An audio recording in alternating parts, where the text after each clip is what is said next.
प्रधानमंत्री मोदी के मन की बात कार्यक्रम को लेकर के सीएम योगी ने किया ट्वीट, कहा पीएम मोदी को सुनना होता है अत्यंत प्रेरणादायी और उत्साहवर्धक। विधानसभा चुनाव को लेकर के कर्नाटक दौरे पर रहेंगे सीएम योगी आदित्यनाथ, ट्वीट कर कहा कर्नाटक से सुनूंगा मन की बात का 100वां एपिसोड। पूर्व सीएम अखिलेश यादव का आज संत कबीर का दौरा, पूर्व सांसद सुरेंद्र यादव की पुण्यतिथि में रहेंगे शामिल। कोतवाली क्षेत्र में आयोजित किया गया है कार्यक्रम। निकाय चुनाव को लेकर के कार्यकर्ताओं के साथ बैठक करने गोरखपुर पहुंचेंगे पूर्व सीएम अखिलेश यादव, आयोजित कार्यक्रम में भी करेंगे शिरकत।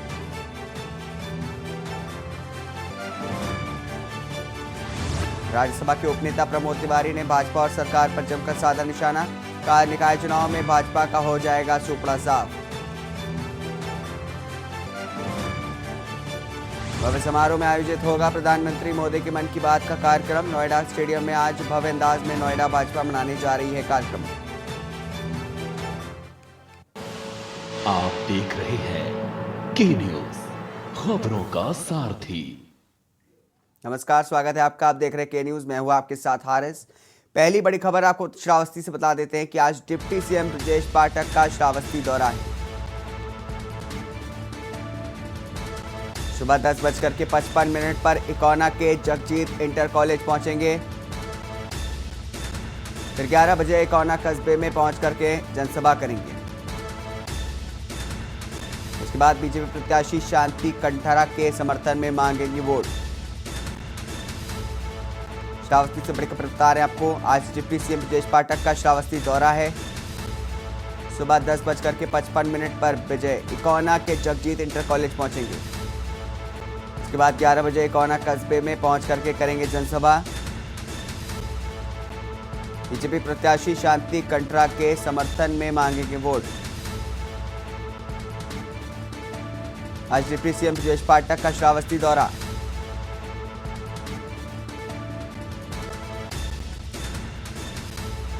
हमारे संवाददाता श्रावस्ती से केपी सिंह जुड़ चुके हैं हमारे साथ।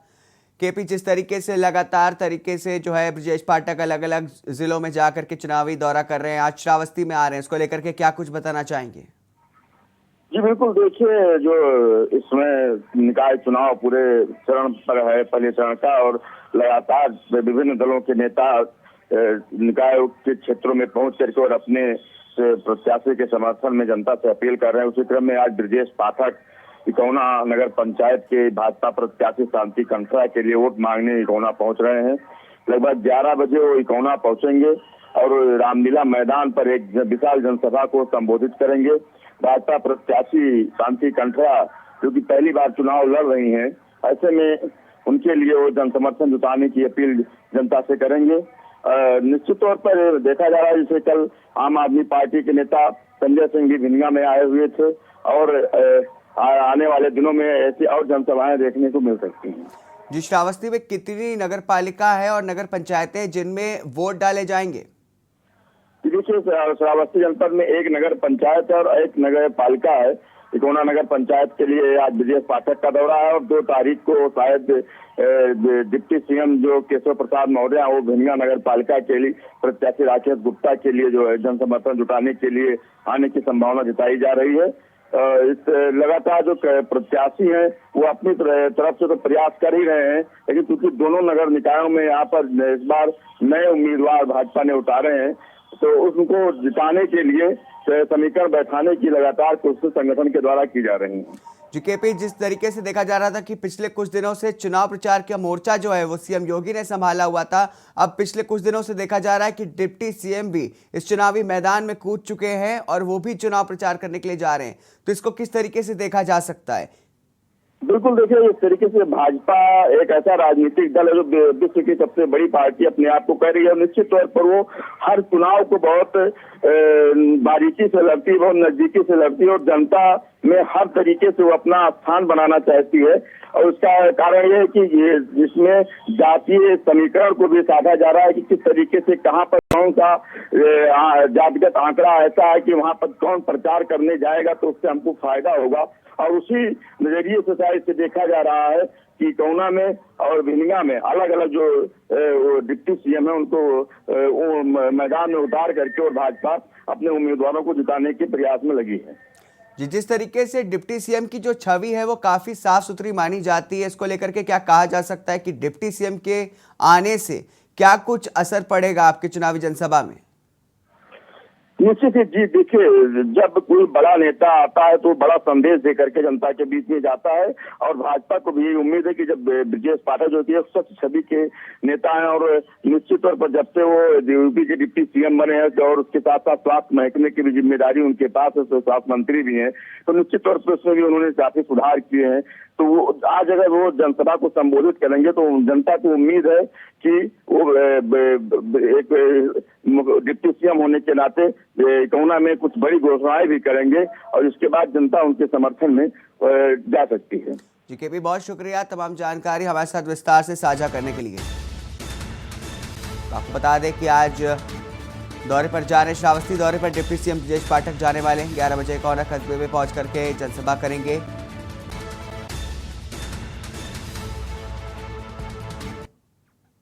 वहीं बुलंदशहर से बड़ी खबर आपको बता दें, 2 थाना क्षेत्रों में पुलिस और बदमाशों के बीच मुठभेड़।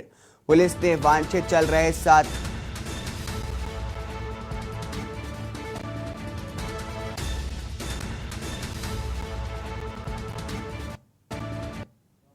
आपको बता दें कि पुलिस ने वांछित चल रहे 7 बदमाशों को गिरफ्तार किया है। 4 लूट के आरोपी पुलिस की गोली लगने से घायल हो गए हैं। तो वहीं पुलिस ने लूटी गई 2 कार, 1 मोटरसाइकिल भी बरामद की है। 1 पिस्टल, 32 बोर, 4 अवैध तमंचे, कारतूस बरामद। सिकंदराबाद कोतवाली के फरीदपुर के बदमाशों से मुठभेड़ सयाना कोतवाली के गांव बर्रा में हुई है। आपको बता दें कि बदमाशों से मुठभेड़ के बाद 2 थाना क्षेत्रों में पुलिस और बदमाशों के बीच मुठभेड़ हुई।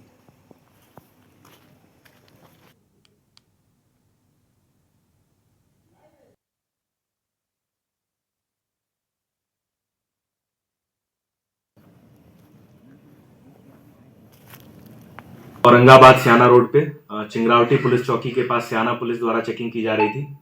चेकिंग के दौरान एक बाइक और एक कार को जब टॉर्च द्वारा रुकने का इशारा किया गया तो उन्होंने अपनी गाड़ी को मोड़ के भागने का प्रयास किया तथा अपनी गाड़ी को भर्रा गांव की तरफ मोड़ लिया।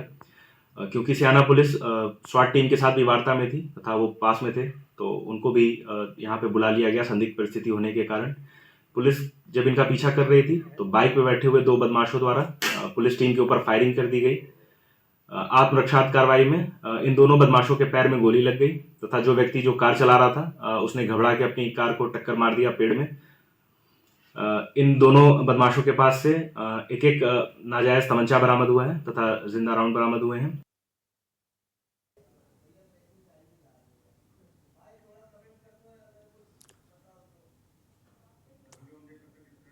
तो आप देख सकते हैं कि किस तरीके से मुठभेड़ हुआ है। 2 थाना क्षेत्रों में पुलिस ने ये मुठभेड़ को अंजाम दिया है। वांछित चल रहे 7 बदमाशों को गिरफ्तार किया है।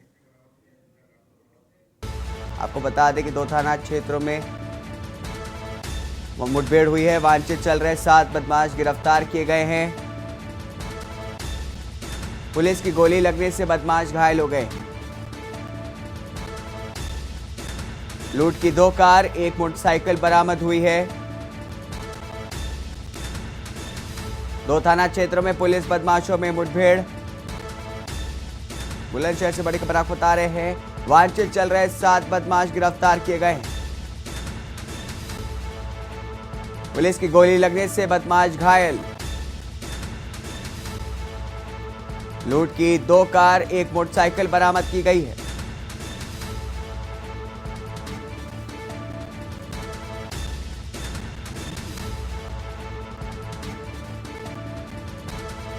हमारे संवाददाता अनिल नेड़ा हमारे साथ जुड़ चुके हैं। रुकेंगे एक छोटे से ब्रेक के लिए। ब्रेक के बाद अन्य खबरों के साथ जल्दी हाजिर होंगे।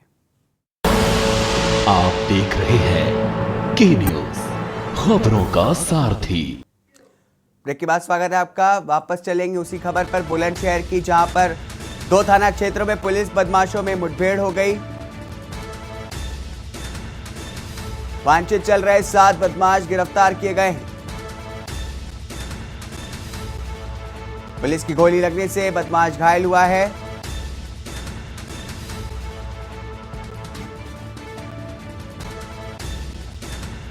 हमारे संवाददाता अनिल नीड़ा हमारे साथ इस समय मौजूद हैं।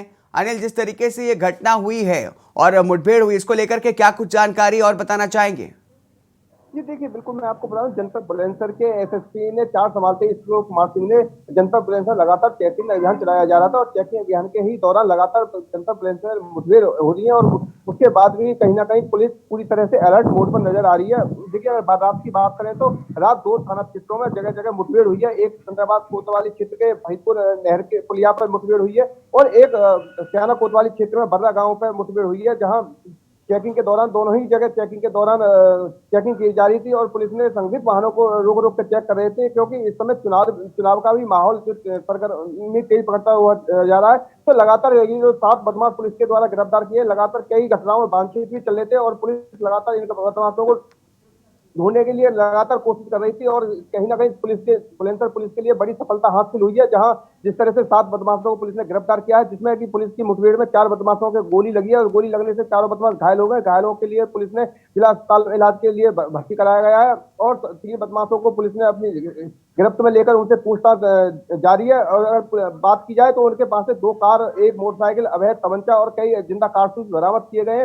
तो एसएसपी ने जो दोनों थाना क्षेत्रों में जिस तरह से पुलिस के द्वारा अलर्ट और सतर्कता बरती गई है, उसके लिए पुलिस ने दोनों थाना क्षेत्रों की पुलिस के लिए सराहना की है और जो दोनों ही जो क्षेत्राधिकारी हैं, सिकंदराबाद विकास प्रताप चौहान और जो सियाना क्षेत्राधिकारी भास्कर चौहान, उनकी भी प्रशंसा की है पुलिस ने। जिस तरह से रात के दौरान चेकिंग की जा रही है और चेकिंग के दौरान मुठभेड़ के दौरान जिस तरह से बड़ी कामयाबी कहीं ना कहीं पुलिस को मिली है, तो पुलिस के जो एसएसपी हैं उन्होंने साफ साफ संदेश शुरू से चार्ज लेते ही दे दिया था कि या तो बदमाश जिला छोड़ जाए या जेल में रहे।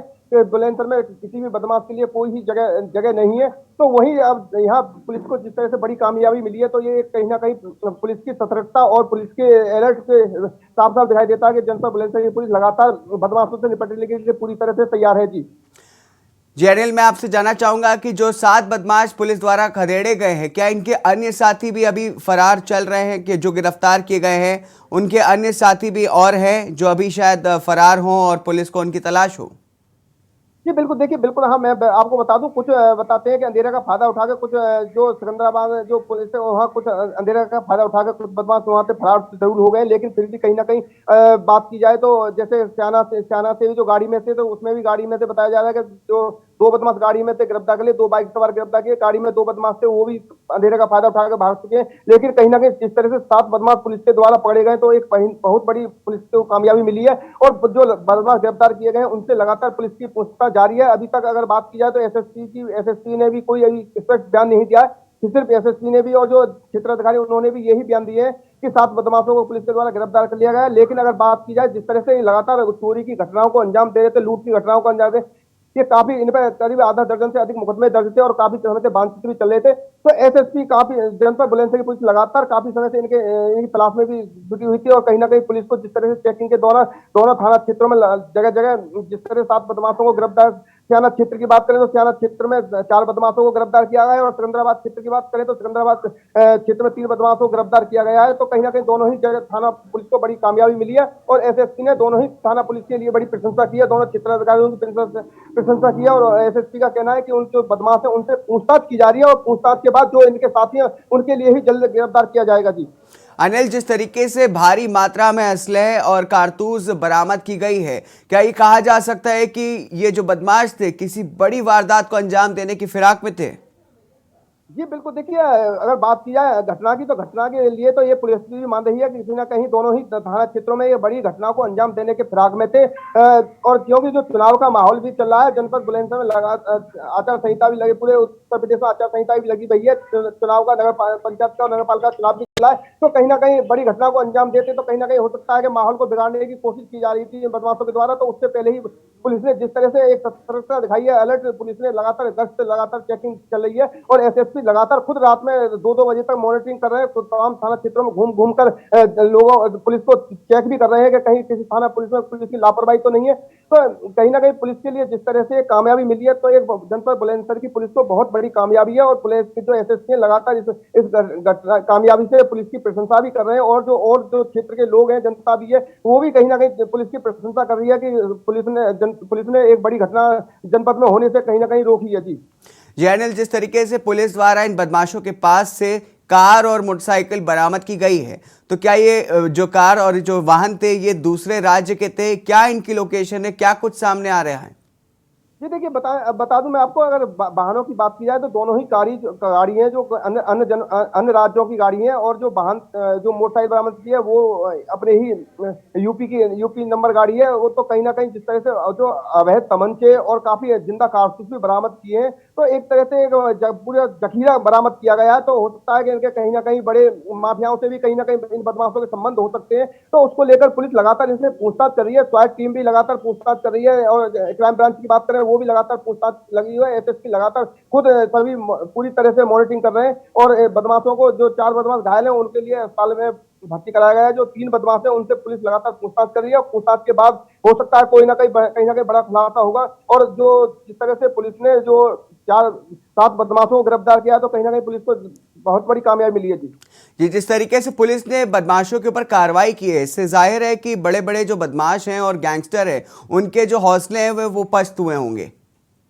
जी बिल्कुल, देखिए ये तो बिल्कुल जाहिर सी बात है कि जिस तरह से 7 बदमाशों को एक रात में पकड़ना और मुठभेड़ में दो थाना क्षेत्रों में मुठभेड़ करना, तो पुलिस के लिए कहीं ना कहीं बदमाशों में खौफ पैदा हो गया होगा, क्योंकि उनको सब बदमाशों को दी गया है कि जनपद बुलंदशहर की पुलिस पूरी तरह से अलर्ट है। और उत्तर प्रदेश के मुख्यमंत्री ने भी सीधे सीधे निर्देश दिए हैं कि बदमाशों के लिए राज्य में किसी तरह की कोई जगह नहीं है, या तो जेल में रहे या राज्य से बाहर रहे। तो उसको लेकर अगर बात की जाए बुलंदशहर पुलिस की, तो बुलंदशहर पुलिस के जो एसएसपी हैं श्लोक कुमार सिंह, उन्होंने भी साफ जब चार्ज संभाला था उसके बाद लगातार जनपद बुलंदशहर में लगातार बदमाशों के साथ मुठभेड़ हो रही है और बदमाशों के मुठभेड़ के बाद बदमाशों को पकड़ के जेल भी भेजा जाता है। तो इससे स्पष्ट होता है कि जो बदमाश है उनके कहीं ना कहीं खौफ बिल्कुल हड़कंप मचा होगा कि जिस तरह से एक रात में 7 बदमाशों को पकड़ना, तो कहीं ना बदमाशों को भी बिल्कुल तरह से जाहिर हो चुका है कि अब जनपद बुलंदशहर की पुलिस किसी तरह से कोई भी अपराध सहन नहीं कर पाएगी और बदमाशों को जिला छोड़कर भागना ही होगा। जी, जिस तरीके से सीएम योगी आदित्यनाथ बदमाशों के खिलाफ जीरो टॉलरेंस की नीति जो है वो अपना रहे हैं,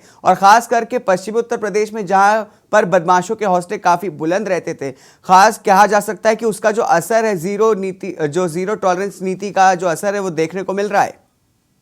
देखिए, हाँ बिल्कुल, अगर उत्तर प्रदेश के मुख्यमंत्री की बात करें, उन्होंने जिस तरह से दूसरी बार सरकार आते ही जैसे चार्ज संभाला था, उन्होंने जीरो टॉलरेंस पर काम करने की जो रणनीति और निर्देश दिए थे अधिकारियों को, वो आज बुलंदशहर में साफ साफ दिखाई दिए हैं। क्योंकि दो थाना क्षेत्रों में जिस तरह से 7 बदमाशों को पकड़ना और 4 बदमाशों के पैर में गोली लगना और घायल होना, तो ये कहीं ना कहीं बहुत बड़ी बात है। क्योंकि लगातार जिस तरह से जो और बदमाश हैं जो उनको बहुत बिल्कुल पैदा हो चुका होगा कि अगर बुलंदशहर में अगर कदम रखा तो कहीं ना कहीं पुलिस की गोली खानी पड़ेगी। तो एसएसपी ने भी साफ निर्देश दे दिया कि पुलिस को के प्रत्येक अधिकारी को किसी थाना क्षेत्र में कहीं कोई लापरवाही नहीं की जाएगी। क्योंकि अगर कल की भी बात की तो कल भी जंगीरपुर पुलिस ने 4 बदमाशों को पकड़ा था, चोरी की घटनाओं को अंजाम दे रहे थे। तो कहीं ना कहीं जनपद बुलंदशहर के लगातार प्रत्येक थानों में कहीं ना कहीं पुलिस पूरी तरह से अलर्ट है और एसएसपी भी लगातार खुद प्रत्येक थाने में प्रत्येक दिन जाकर लगातार पुलिस की मॉनिटरिंग कर रहे हैं, खुद समीक्षा बैठक कर रहे हैं लगातार। तो एसएसपी ने जब से चार्ज संभाला, श्लोक सिंह ने, उन्होंने भी पुलिस को सख्त निर्देश दिए कि कोई भी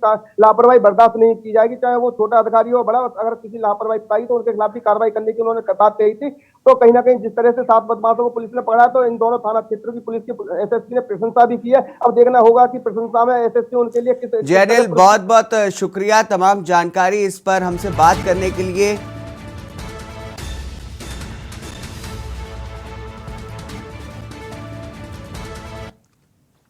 रुकेंगे एक छोटे से ब्रेक के लिए, ब्रेक के बाद जल्द हाजिर होंगे अन्य खबरों के साथ। आप देख रहे हैं के न्यूज, खबरों का सारथी।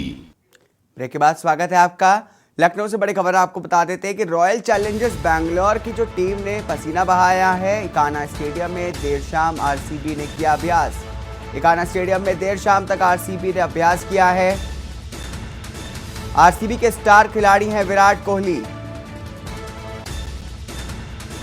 Du Plessis, Glenn Maxwell, Dinesh Karthik भी मौजूद रहे इस दौरान। 1 मई को लखनऊ और बेंगलुरु के बीच मैच होगा।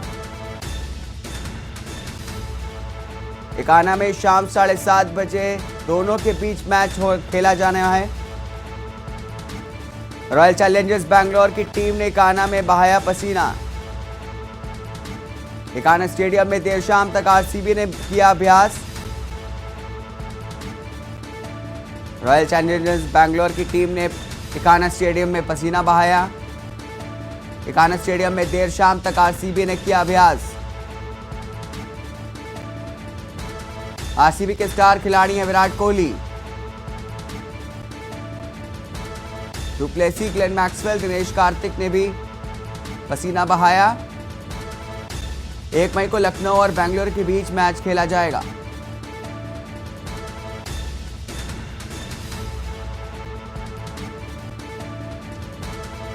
अपने साथ संवाददाता भरत सेठी हमारे साथ इसमें जुड़े हैं। भरत, जिस तरीके से आरसीबी का मैच होना है लखनऊ सुपर जायंट्स के साथ इकाना स्टेडियम में, इस मैच को लेकर के लोगों में क्या उत्साह है और क्या कुछ तैयारियां हैं? देखिए, बिल्कुल उत्साह की बात करें तो ये 2 मैच हैं, एक बेंगलोर और एक चेन्नई को लेकर जो दर्शकों में काफी उत्साह देखा जा रहा था। इन्हीं 2 मैच के लिए काफी समय से जो दर्शक है लखनऊ के वो इंतजार कर रहे थे, क्योंकि अगर लखनऊ की बात करें, लखनऊ जायंट्स टीम की बैटिंग की लास्ट मैच में उन्होंने 250 रन से ऊपर का आंकड़ा जो पहुंचाया है, इसी को लेकर दर्शकों में और देखा जा रहा है कि उनकी मानना है कि बेंगलोर के साथ जब लखनऊ के इकाना स्टेडियम में जब मैच होगा तो वो भी हाई स्कोर मैच देखा जा सकता है। फिलहाल दर्शकों को लेकर काफी उत्साह है दर्शकों में, और खिलाड़ियों में भी काफी प्रैक्टिस को लेकर काफी जोश दिखा है। कल मैक्सवेल और विराट कोहली, दिनेश कार्तिक इकाना स्टेडियम के मैदान पे पहुंचे थे। कल देर शाम तक उन्होंने प्रैक्टिस करी है और आज भी प्रैक्टिस करेंगे। अब मुकाबला बेहद रोमांचक होने वाला है लखनऊ में, क्योंकि जो लखनऊ है वो 8 मैचों में से 5 मैच जीत चुकी है। अगर बात करें रॉयल चैलेंजर्स बैंगलोर की तो वो अभी सिर्फ 4 मैच जीती है। दोनों टीमें मैच जीतना चाहेंगी और इसको लेकर दर्शकों में काफी उत्साह देखा जा रहा है, क्योंकि अब जो लास्ट मैच हुआ था लखनऊ और पंजाब का, उसमें हाई स्कोर मैच रहा। उससे बड़े लखनऊ में जो मैच हुआ था वो लो स्कोर मैच जरूर था, जब गुजरात से हार का सामना करना पड़ा था लखनऊ में, लेकिन अब दर्शकों में यही मानना है कि लखनऊ भी जीतेगी और अच्छी फाइटिंग जो है, अच्छी फाइट है जो मैच में वो देखने को मिलेगी। जी, जिस तरीके से देखा जा रहा है कि आरसीबी हो या एलएसजी हो, दोनों में ही बेहद ही विस्फोटक बल्लेबाज हैं। आरसीबी की तरफ से Virat Kohli, du Plessis, Glenn Maxwell अच्छे फॉर्म में चल रहे हैं, तो वही लखनऊ सुपर जायंट्स की तरफ से स्टोइनिस है, पूरन है और काइल मेयर्स हैं। लेकिन पिछला जो मैच था वो काफी लो स्कोरिंग हो रहा है। इसको लेकर के क्या कुछ कहा जा सकता है कि क्या कुछ देखने को मिलेगा? देखिए, बिल्कुल जो हाई स्कोर मैच हो सकता है, क्योंकि पिच को भी उस तरीके से तैयार किया जा रहा है। और साथ ही साथ अगर बात करें दोनों जो पूरन की बैटिंग है उसकी परफॉर्मेंस भी देखी जा रही है, मार्टिनेज की भी, और बात करें विराट कोहली की भी, तमाम जो बैट्समैन है वो अपने बल्लों से जलवा बिखेर रहे हैं, रन पड़ रहे हैं। तो यही उम्मीद है कि इस बार भी जो हाई स्कोर मैच जा सकता है लखनऊ में, और जो बैटिंग के जो स्कोर है वो 200 से पार दिख सकता है। फिलहाल सबसे बड़ा जो रहेगा कि बैटिंग टॉस कौन जीतता है कल जो मैच होगा, उसके ऊपर भी निर्भर रहेगा, क्योंकि ओस भी पड़ती है रात को भी, उसमें भी फायदा जो है वो फर्स्ट टीम को मिलेगा। फिलहाल दर्शकों में दोनों टीमों की बैटिंग को लेकर काफी उत्साह है। और गेंदबाजी की बात करें, कहीं ना कहीं जो लखनऊ की टीम की गेंदबाजी है वो कहीं ना कहीं बेंगलोर की टीम की गेंदबाजी से थोड़ी बहुत कमजोर जरूर है, लेकिन हाँ, बैटिंग की परफॉर्मेंस से लखनऊ हाई स्कोर दे सकती है अगर वो टॉस जीत के पहले बैटिंग करती है, और जो मुकाबला होगा वो बेहद रोमांचक रहने वाला है। जी, तो जैसे कि बता रहे हैं कि आरसीबी में विराट कोहली जैसे स्टार खिलाड़ी खेल रहे हैं, उनको देखने के लिए लखनऊ की जनता जरूर स्टेडियम तक भारी मात्रा में पहुंचेगी। तो ये कहा जा सकता है कि अभी तक जितने भी लखनऊ में मैच खेले गए कान्हा स्टेडियम में, सबसे ज्यादा 1 मई को सबसे ज्यादा भीड़ देखने को मिलेगी। देखिए, बिल्कुल 1 मई को मैच जो बेंगलोर के बीच होना है वो बिल्कुल दर्शकों में, जब हम लोगों ने कुछ दर्शकों से बात करी तो उनका यही कहना था कि अभी हम मैच नहीं देखेंगे। हाँ, बेंगलोर और चेन्नई का जब मैच राजधानी में होगा तो उसको जरूर देखने के लिए हम लखनऊ पहुंचेंगे। फिलहाल रोमांचक होगा मैच, और इसको लेकर कुछ और भी चीजें हैं, जैसे टिकट के दामों को भी बढ़ा दिया गया है। जो टिकट के जो रेट थे वो 349 रुपए की टिकट थी, वो 1250 कर दिए गए हैं। टिकट के दाम इंक्रीज कर दिए गए हैं। पहले स्टेडियम खाली था पहले मैच में, उसको लेकर टिकट के जो दाम है उसको आधे किए गए थे। अब टिकट के दाम बढ़ गए हैं। दर्शक कैसे फील्ड में पहुंचते हैं, क्या जो रोमांच है वो और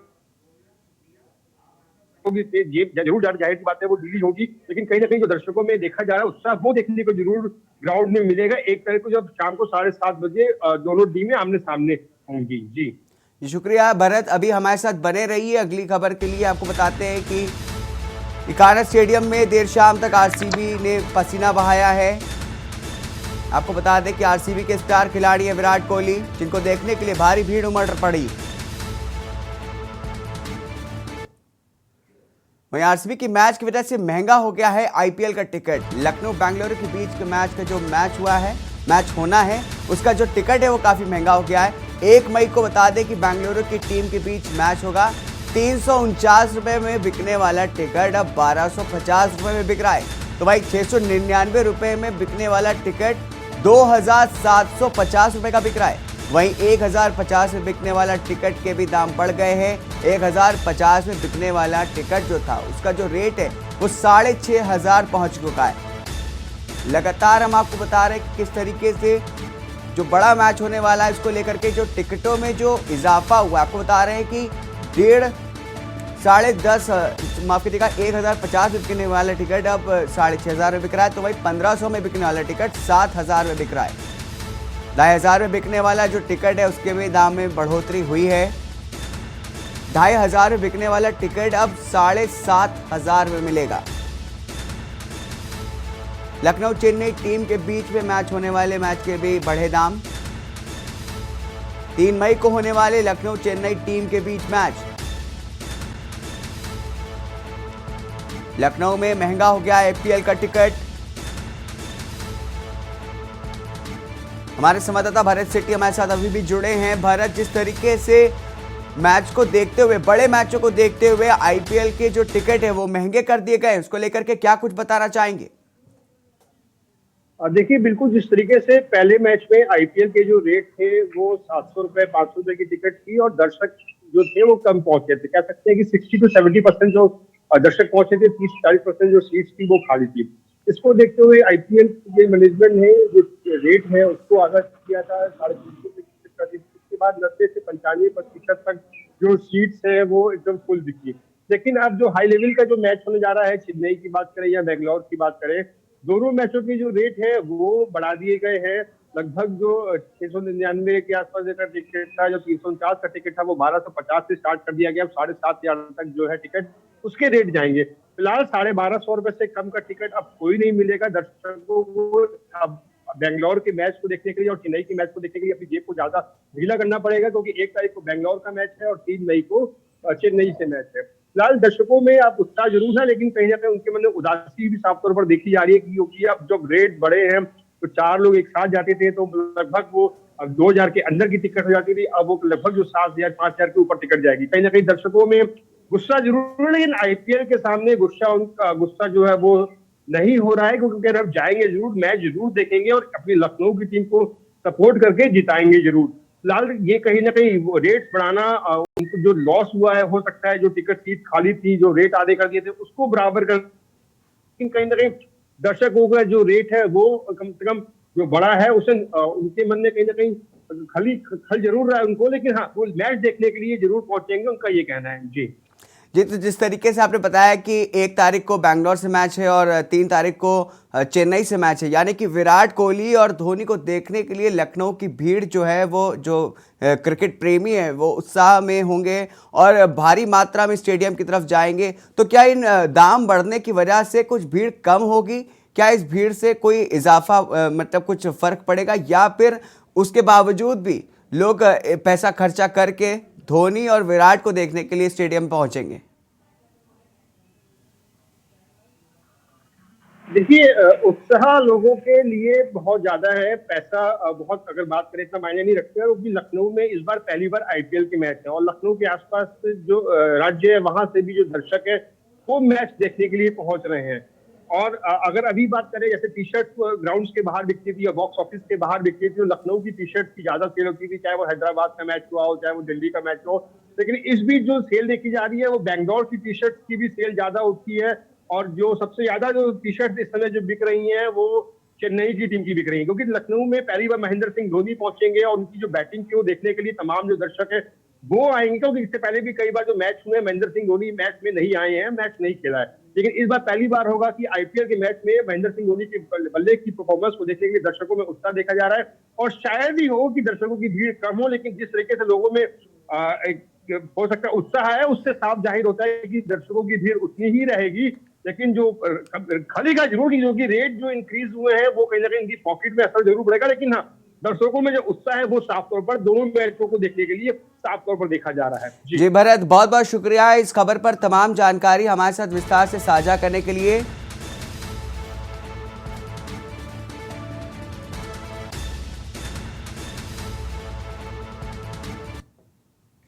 रुकेंगे एक छोटे से ब्रेक के लिए, ब्रेक के बाद जल्द हाजिर होंगे अन्य खबरों के साथ। आप देख रहे हैं के न्यूज, खबरों का सारथी। ब्रेक के बाद स्वागत है आपको रायबरेली से बड़ी खबर आपको बता देते हैं। बदमाशों ने व्यापारी से की लूट और मारपीट। सराफा व्यापारी से आभूषण व नकदी लेकर के फरार। बाइक सवार 2 बदमाशों ने घटना को दिया अंजाम। लालगंज कोतवाली क्षेत्र के जरता बाजार की घटना। रायबरेली से बड़ी खबर आपको बता रहे हैं, बदमाशों ने व्यापारी से की लूट और मारपीट। सराफा व्यापारी से आभूषण व नकदी लेकर के फरार। बाइक सवार 2 बदमाशों ने घटना को दिया अंजाम। लालगंज कोतवाली क्षेत्र के जरता बाजार की घटना आपको बता रहे हैं। रायबरेली से बड़ी खबर, बदमाशों ने व्यापारी से की लूट और मारपीट। सराफा व्यापारी से आभूषण व नकदी लेकर के फरार। बाइक सवार 2 बदमाशों ने घटना को दिया अंजाम। लालगंज कोतवाली क्षेत्र के जरता बाजार की घटना।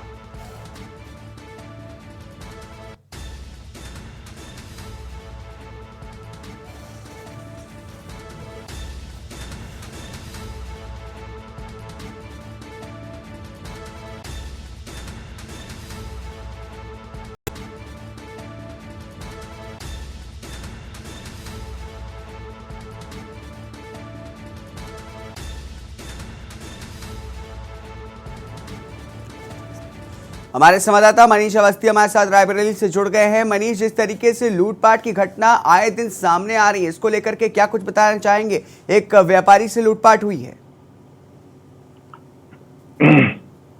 जी बिल्कुल, बात करें तो ये पहला मामला रायबरेली का नहीं, इससे पहले कई मामले और हो चुके हैं। आज फिर एक मामला लालगंज से निकलकर सामने आया है। वहां पर एक गंगागंज स्थित एक काजल ज्वेलर्स की दुकान थी और वो अपनी दुकान को बढ़ाकर अपने घर लालगंज जा रहा था। जब वो जैसे ही जो है जनता बाजार के पास पहुंचा, पीछे से आए 2 बाइक सवार, यानी कि 2 बाइकों से 4 लोग थे और नकाबपोश थे। उन्होंने बाइक ज्वेलर्स को, यानी जो काजल ज्वेलर्स का युवक था, उसको रोका बाइक सवार को और उसको तमंचे की बल पर उसके जो है बैग में रखा जो ज्वेलरी थी वो लूट लिया और साथ में रखा पैसा भी लूट कर फरार हो गए। फिलहाल जो उसकी माने काजल ज्वेलर्स की माने तो उसके बैग में लगभग आधा किलो चांदी थी और नई और पुरानी मिलाकर के, और साथ ही साथ अगर बात करें तो 35 ग्राम सोना भी था और साथ ही लगभग 20,000 रुपए भी उसके बैग में रखा था, जो लेकर वो फरार हो गए। जिसकी कीमत काजल ज्वेलर्स ने बताई कि जिसकी कीमत 6 से 7 लाख रुपए बताई जा रही है। फिलहाल इसकी सूचना तत्काल वहां के स्थानीय पुलिस को दी गई। मौके पर पहुंची पुलिस छानबीन में जुट गई है। जो यहाँ के अपर पुलिस अधीक्षक है नवीन कुमार, वो भी घटनास्थल पर पहुंचे और सारे साथ जुटाने की कोशिश कर रहे हैं। फिलहाल जब यहाँ के अपर पुलिस अधीक्षक से बात की गई तो उन्होंने साफ तौर पर बताया है कि सीसीटीवी फुटेज अगल बगल के जो भी सीसीटीवी लगे हैं उनको खंगाला जा रहा है और जल्द बदमाशों को गिरफ्तार कर जेल भेजा जाएगा। जी, तो जिस तरीके से उत्तर प्रदेश में कानून का राज बताया जाता है और जो राज्य सरकार है वो अपनी पीठ थपथपाती है, और इस बीच एक व्यापारी के साथ इस तरह की घटना हो जाती है, इसको किस तरह से देखा जाना चाहिए? बिल्कुल, बात करें तो जिस तरह से अपराध हो, चाहे आपराधिक तत्व हो वो अपनी हरकतों से बाज नहीं आ रहे। उनके अंदर पुलिस का खौफ हो चाहे प्रशासन का खौफ नहीं रह गया है। वो लगातार चोरियां करते हैं, लूट करते हैं, हत्या जैसे जघन्य अपराध करते हैं, लेकिन आज भी उनके जितने हौसले बुलंद हैं वो उनको दाद देते जरूर नजर आ रहा है। लेकिन लगातार जिस तरह से घटनाएं बढ़ रही है, लूट की हो या चोरी की हो या जिस तरह की बहुत सारी घटनाएं यहाँ रायबरेली से निकलकर सामने आई है, तो उस पर एक पुलिस प्रशासन पर उसका सवाल जरूर नजर आ रहा है। तो साफ तौर पर देखा जा रहा है कि एक तरफ सरकार जो है अपराधियों पर शिकंजा कसने से बाज नहीं आ रही है, दूसरी तरफ अपराधी है कि वो अपने हरकतों से बाज नहीं आ रहे हैं। जी, तो जिस तरीके से पिछली बार विधानसभा चुनाव के दौरान अमित शाह ने कहा था कि 16 साल की एक लड़की अगर स्कूटी पर रात पे जाए और गहने पहन करके जाए तो कुछ नहीं होगा, और अब देखा जा रहा है कि एक व्यापारी जो एक आभूषण व्यापारी है उनके साथ इस तरीके की घटना होती है, तो ये किस तरीके का योगी राज है, किस तरीके का राम राज चल रहा है उत्तर प्रदेश में? देखिए, बिल्कुल बात करें तो जिस तरह से वो सरकार में बैठे जो मंत्री हो चाहे मुख्यमंत्री हो कोई भी हो, वो आदेश तो जरूर करता है, लेकिन धरातल पर अगर बात करें तो जिस तरह प्रशासन सुस्त ढर्रे में चल रही है, वो अगर सुस्त ढर्रे से बाहर निकल कर आए तो शायद एक बार अपराध की घटनाओं पे लगाम लगाया जा सकता है। लेकिन जहां तक देखा जाए तो जो घटनाएं, जो प्रशासन है, जो पुलिस है, वो अपनी हरकतों से यानी कि अपनी जेब ढीली करने के बजाय अपराधियों पर ध्यान नहीं देती। इससे घटनाएं और ज्यादा बढ़ती हुई नजर आ रही है। अगर एक घटना हो जाए पुलिस प्रशासन के बीच तो वो अपनी जेबें गर्म करने के लिए कहीं ना कहीं जो पीड़ित है उसको भी बरी कर देता है। तो इस तरह का प्रशासन इस पर सख्त रवैया अपनाना चाहिए। जो गश्त है, रात गश्त है, उसको लगानी चाहिए। कहीं ना कहीं पैदल गश्त तो लोग करते हैं, लेकिन सिर्फ दिखावे के लिए ये रोज शाम को एक पैदल गश्त निकाली जाती है, लेकिन उसके बाद सिर्फ वहां से फोटो खींच के अपने प्रशासन को डाल दी जाती है कि हाँ, हर थाने से पैदल गश्त निकाली जा रही है, लेकिन जो अपराध है वो कहीं ना कहीं कम होता नजर नहीं आ रहा है। जी मनीष, बहुत बहुत शुक्रिया तमाम जानकारी इस खबर पर हमारे साथ साझा करने के लिए।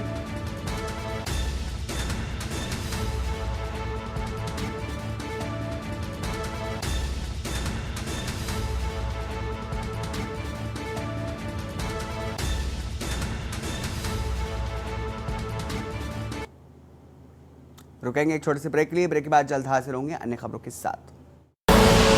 आप देख रहे हैं के न्यूज, खबरों का सारथी। ब्रेक के बाद स्वागत है आपका। छत्तीसगढ़ से बड़ी खबर आपको बता दें, मुख्यमंत्री भूपेश बघेल का मुंगेली दौरा आज। मुंगेली विधानसभा क्षेत्र में लोगों से करेंगे मुलाकात। जरहा गांव ग्राम पंचायत में भेंट मुलाकात करे कार्यक्रम। जिले वासियों को देंगे 33 करोड़ 12 लाख की सौगात। 33 करोड़ की विभिन्न विकास कार्यों की देंगे सौगात। कुआं गांव में गौठान व शासन की योजनाओं को देखेंगे। मुंगेली के स्वामी आत्मानंद स्कूल का भी करेंगे अवलोकन। नवाचार संबंधी प्रदर्शनी का भी करेंगे अवलोकन। मुंगेली विधानसभा में आज मुख्यमंत्री भूपेश बघेल का दौरा है। मुंगेली विधानसभा क्षेत्र में लोगों से करेंगे मुलाकात। जरहा गांव ग्राम पंचायत में है भेंट मुलाकात कार्यक्रम। जिलेवासियों को देंगे 33 करोड़ 12 लाख की सौगात। 33 करोड़ की विभिन्न विकास कार्यों की देंगे सौगात। कुआं गांव में गौठान व शासन की योजनाओं को देखेंगे। मुंगेली के स्वामी आत्मानंद स्कूल का भी करेंगे अवलोकन। नवाचार संबंधी प्रदर्शनी का भी करेंगे अवलोकन। मुख्यमंत्री भूपेश बघेल का मुंगेली दौरा आज। मुंगेली विधानसभा क्षेत्र में लोगों से करेंगे मुलाकात। जरहा गांव ग्राम पंचायत में है भेंट मुलाकात कार्यक्रम। मुख्यमंत्री भूपेश बघेल का मुंगेली दौरा आज। मुंगेली विधानसभा क्षेत्र में लोगों से करेंगे मुलाकात। जरहा गांव ग्राम पंचायत में है भेंट मुलाकात कार्यक्रम। जिलेवासियों को देंगे 33 करोड़ 12 लाख की सौगात। 33 करोड़ की विभिन्न विकास कार्यों की देंगे सौगात। कुआं गांव में गौठान व शासन की योजनाओं को देखेंगे।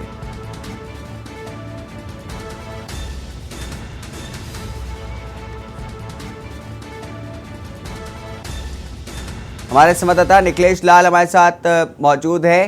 निखिलेश, जिस तरीके से लगातार जो है भूपेश बघेल जो है वो अलग अलग जिलों में दौरा करते हैं और आज मुंगेली जा रहे हैं, इसको लेकर के क्या कुछ बताना चाहेंगे? बिल्कुल, मैं बता दूं, मुख्यमंत्री बघेल का ये भेंट मुलाकात का कार्यक्रम प्रत्येक जिलों में चल रहा है छत्तीसगढ़ में, खासकर विशेषकर क्योंकि ये चुनावी वर्ष है और भेंट मुलाकात में जनता से और आम जनताओं से योजनाओं का हालचाल जानने के लिए मुख्यमंत्री भूपेश बघेल ने ये कार्यक्रम चलाया है, जिसके तहत में आज वो मुंगेली के जरहा गांव विधानसभा क्षेत्र में भेंट मुलाकात कार्यक्रम में आम जनमानस को संबोधित करते हुए उनसे योजनाओं और प्रदेश सरकार द्वारा किए गए विकास कार्यों की अवलोकन भी करेंगे और जानकारी लेंगे।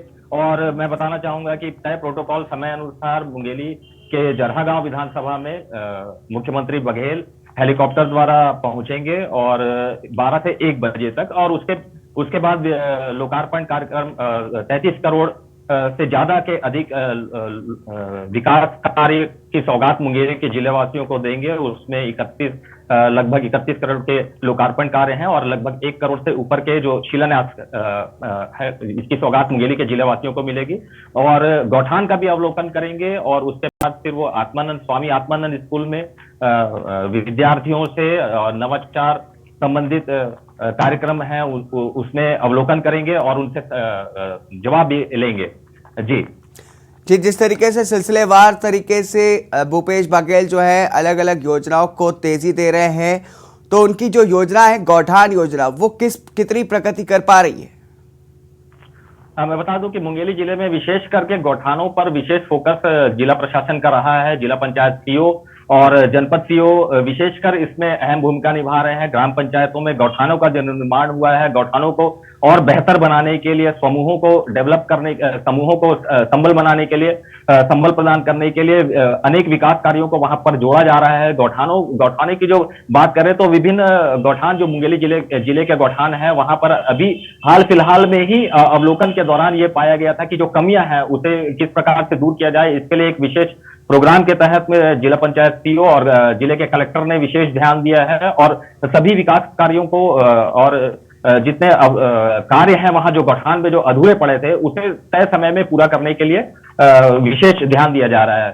और मैं बताना चाहूंगा कि आज जो भूपेश बघेल जी का जो मुंगेली विधानसभा में जो आगमन है और जो भेंट मुलाकात कार्यक्रम है, उसमें वो जनता से सीधे सवाल लेंगे और वो जो लाभ है, जो योजनाएं हैं, उनको वहां तक आम जनमानस तक पहुंच रही है कि नहीं, इसकी सुधि लेंगे और इस पर सवाल जवाब ज्यादा तय हो सकते हैं। और एक बात और विशेषकर बताना चाहूंगा कि जिले में जो विकास कार्य हो रहे हैं उसकी समीक्षा और अवलोकन और उससे संबंधित जो सवाल आम जनता से सीधे डायरेक्ट लेंगे और to the spot, on the spot वहां पर फैसले भी लेने की संभावना नजर आ रही है। जिला प्रशासन ने जो मुख्यमंत्री बघेल को लेकर आने के कार्यक्रम को लेकर के जो तैयारियां की थी वो लगभग सभी पूर्ण हो चुकी है। आज सवेरे से ही मौसम खराब है, कल रात से मौसम खराब है और अभी सवेरे से बारिश हो रही है और इसको लेकर के भी जिला प्रशासन अपनी तैयारियों में जुटा हुआ है। लगभग तय कार्यक्रम के अनुसार में कार्यक्रम स्थल और जो जहां मुख्यमंत्री का जो दौरा कार्यक्रम है, जैसे कुआं गांव में गौठान का अवलोकन करेंगे और आत्मानंद स्कूल में वो तैयारी का जायजा लेंगे, अवलोकन करेंगे।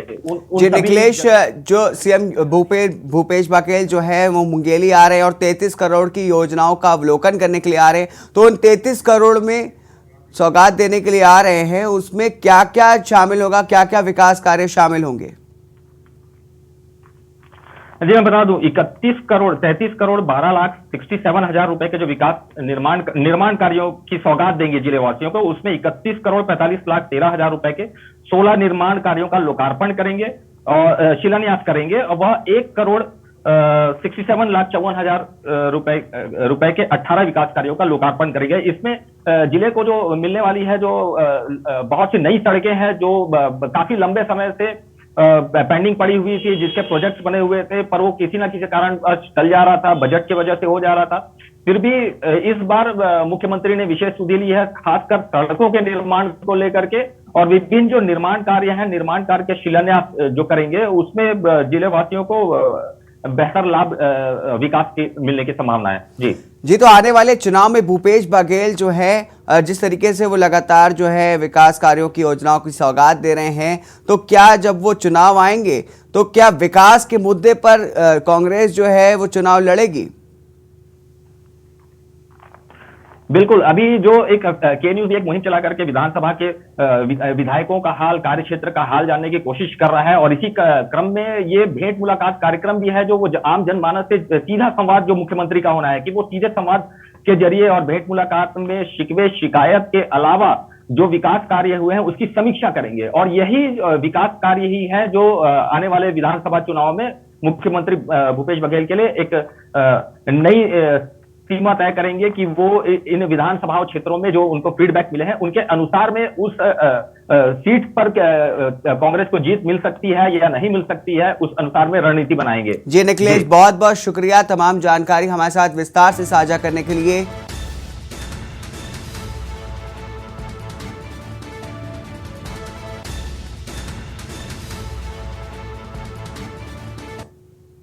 रुकेंगे एक छोटे से ब्रेक के लिए। ब्रेक के बाद जल्द हाजिर होंगे अन्य खबरों के साथ। आप देख रहे हैं के न्यूज, खबरों का सारथी। ब्रेक के बाद स्वागत है आपका। फतेहपुर नगर निकाय चुनाव बहुत ही नजदीक आ चुका है। सारे प्रत्याशी अपनी जमीन तैयार करने के लिए जनता के बीच में अपनी जोर आजमाइश कर रहे हैं। उसी क्रम में आज सदर से सपा प्रत्याशी राजकुमार मौर्य से खास बातचीत हुई, जिसमें उन्होंने बताया कि उनको सर्व समाज का वोट मिल रहा है। सपा का दूसरा नाम ही विकास है, ये उनके शीर्ष मुखिया ने करके दिखाया।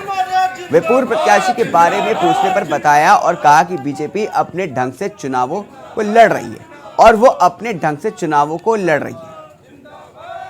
इस समय डोर टू डोर कैंपेनिंग जोरों शोरों से है। सारे प्रत्याशी एक एक करके 1 मिनट के हिसाब से मिलकर के अपनी ओर रिझाने की आजमाइश जारी है।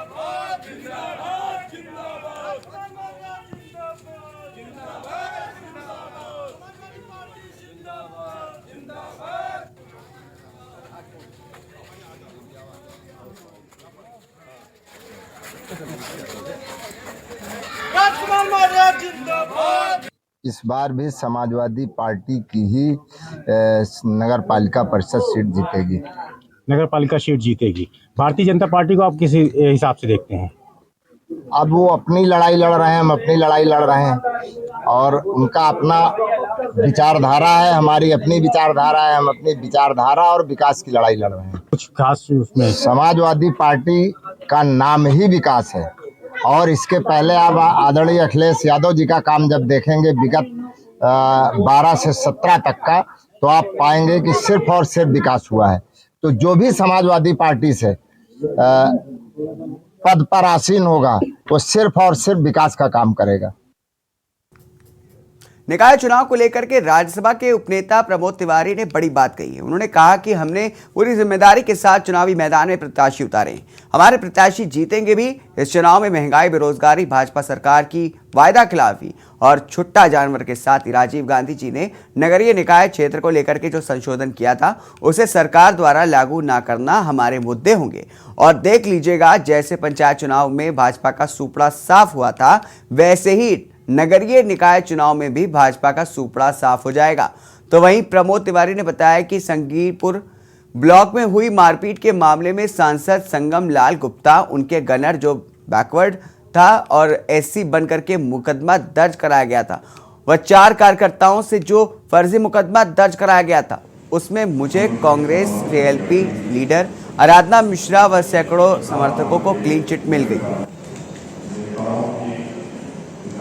मैं बहुत पीड़ा के साथ कहना चाहता हूं कि प्रतापगढ़ और उत्तर प्रदेश की राजनीति का वो कलंकपूर्ण गाथा थी जब एक निर्वाचित सांसद ने एक झूठ बोला, खुद अपने कपड़े फाड़कर मेरे ऊपर, मोना जी जो विधायक है मेरी बेटी हैं, और लगभग 200 लोगों पर फर्जी एफआईआर खुद लिखी थी और अपने गनर को जो बैकवर्ड था उसे झूठ बोलकर शेड्यूल कास्ट कहलाकर उससे लिखाई, 4 पदाधिकारियों से लिखाई।